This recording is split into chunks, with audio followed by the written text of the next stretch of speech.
देवेन बाबू आपठू जानापी चाहिए आप जड़े वरिष्ठ सांबादिक एवं आशा करी प्रत्येक पक्षर आपण निजर उत्तर रखिए बोली जितेबाला तीन दल विभिन्न प्रकार अभियोग हो कि निज सपक्ष वार्ता रखुंट पश्चिम ओडिशार साधारण नागरिकटी आज कौन कहूँ से विकास स्पर्श को पाई ना आग को पाइबापी जाऊँ ना कौन है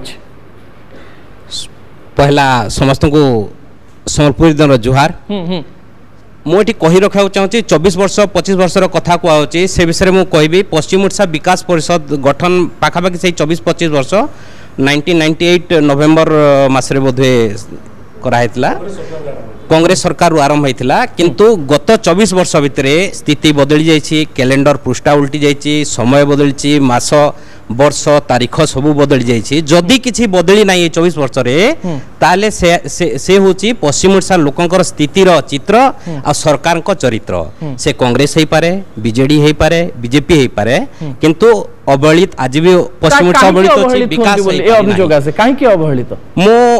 जदि साधारण गोटे दिग को नौ स्वास्थ्य जोटा मौलिक अधिकार सेठिकार सेठी सबुठु बड़ स्वास्थ्य पई बड़ आलोकवर्तिका जहाँ कहुए बुर्ला मेडिकल रे आज भी आपन जानतु लोक उक्ति अछि बुर्ला मेडिकल जी गला से बुर्ला ताकू ओडिया रे आमे जदि कहबा देवनो मोर प्रश्न होछि आमे गोटे गोटे समस्या को तो जिबा आज्ञा जो अभियोगटी आपण आनिले जे जो सरकार भी आसंतु पश्चिम ओडिसा रो उन्नति करि परिबेने तार करि नाहंती तार कारण है विकास सब बेले जदियो उत्पादन विभिन्न क्षेत्र रे पश्चिम ओडिशार अवदान रही से खणी हो पारे कृषि हो पारे किंतु विकास सब बेले राजधानी अभिमुखी हो गला।